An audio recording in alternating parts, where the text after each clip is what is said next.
Welcome to this explainer. Okay, fun fact. Did you know concrete is actually the most consumed material on Earth right after water? It's true. Today, we're diving into mastering RCC slab construction, and we'll see exactly why it is the absolute beating heart of any durable home. It's so easy to just focus on the paint and the fixtures we see every single day, but true structural integrity, that relies entirely on the hidden engineering within the concrete. In this explainer, we're going to break down the science, the step-by-step process, and the absolute golden rules for getting your slab right. Here is our quick roadmap for today. We'll start with why the slab is the heart of the building, look at the main types of slabs, and walk through the key stages of construction. After that, we'll cover commonly made mistakes, the golden rules of quality, and finally, how this all leads to a safe home and a happy family. Let's get into it. Section 1. Slab. Heart of the building. The core of your home. To frame this perfectly, engineer Abubakar Bhavikatti notes that building a house relies just as much on the RCC slab as it does on the foundation. Why is that?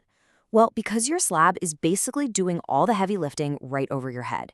It has to safely transfer the immense weight of foot traffic, heavy furniture, and even those massive water tanks directly down to the beams, the columns, and ultimately the foundation itself.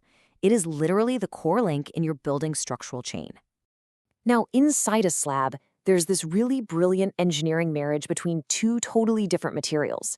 You see, concrete is fantastic at absorbing crushing pressure, also known as compression. But on its own, it can actually snap pretty easily under pulling forces. And that is exactly where TMT steel comes into play. The steel handles those pulling forces, which we call tension. When you combine them, these two elements lock together to give a building its ultimate strength and longevity. It's a perfect match. Moving right along to Section 2. Main types of slabs. Choosing the right structure.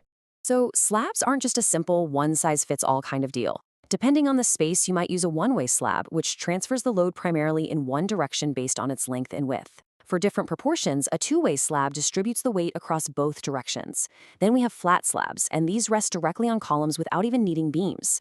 And finally, my absolute favorite, cantilever slabs. These are those cool, gravity-defying slabs that extend outward in midair, engineered perfectly for spaces like balconies. Section 3. Key stages of construction. The step-by-step execution. Okay, so these first 5 steps are all about total precision before a single drop of concrete is ever poured. First up, you set up the shuttering exactly according to the approved structural drawings. Then, you meticulously check the level, the line, and the supporting props. Step 3 is tying the TMN steel at the precise diameter and spacing dictated by your engineer. Next, you use concrete cover blocks and chairs to make sure the steel stays right where it belongs in the middle of the concrete. And finally, before anything gets locked in, you have to pre-install your electrical conduits and plumbing sleeves. Once that prep work is completely flawless, the active casting phase kicks off. You pour the exact design grade concrete required, but hey, pouring just isn't enough. You absolutely must provide proper vibration to remove any weak air pockets. While that's happening, the team needs to continuously verify the surface level and thickness. And then comes the final step that literally seals the deal, the curing process to increase that strength and durability. I really want to pause on these crucial numbers for a second. Minimum 14 days and ideally 21 to 28 days. You must cure the concrete with water for that duration. Good curing is basically the secret chemical ingredient that drastically increases the strength and durability of the concrete. If you skimp on this, all of your hard work is seriously compromised.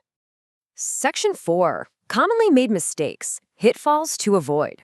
These are the incredibly common traps people fall into, usually in some misguided attempt to save a little time or money. Adding too much water to the concrete might make it easier to pour, but it dilutes the chemical bonds and completely ruins the strength. Reducing the TMT steel cover exposes your steel to rust. Improper vibration, that leaves weak air pockets. Rushing to remove the shuttering too early or just ignoring curing altogether are massive red flags. And the absolute biggest mistake, casting without a qualified engineer's supervision. Just don't do it. The consequence of those missteps is complete structural failure. We are talking about severe cracks forming in the ceiling, incredibly frustrating water leaks during the rainy season, a massive reduction in the building's overall strength, and a significantly shortened lifespan for the property. These mistakes literally turn a family's dream home into a very, very expensive nightmare. Section 5. Golden Rules of Quality. Ensuring structural integrity. Now, if you want a durable home that will last for generations, these are your absolute non-negotiable golden rules. Always, always follow the approved structural design. Never compromise on the quality of your materials, your cement, sand, aggregate, or TMT steel. Maintain a strict water-cement ratio to ensure that chemical reaction is perfect. Cast the slab only when a site engineer is physically present. Continuously check the concrete quality as it's poured and ensure proper and timely curing. Follow these rules and your slab will be practically invincible. Section 6. Safe Home, Happy Family. The ultimate payoff. You see, a well-engineered slab is so much more than just a flat layer of concrete. As engineer Abubakar Bhavikatti perfectly summarizes, strong slab, safe home, happy family. It is the ultimate protection for your life's biggest investment and the physical foundation for your family's future. So, as you move forward with your own construction journey, I'll leave you with this one question.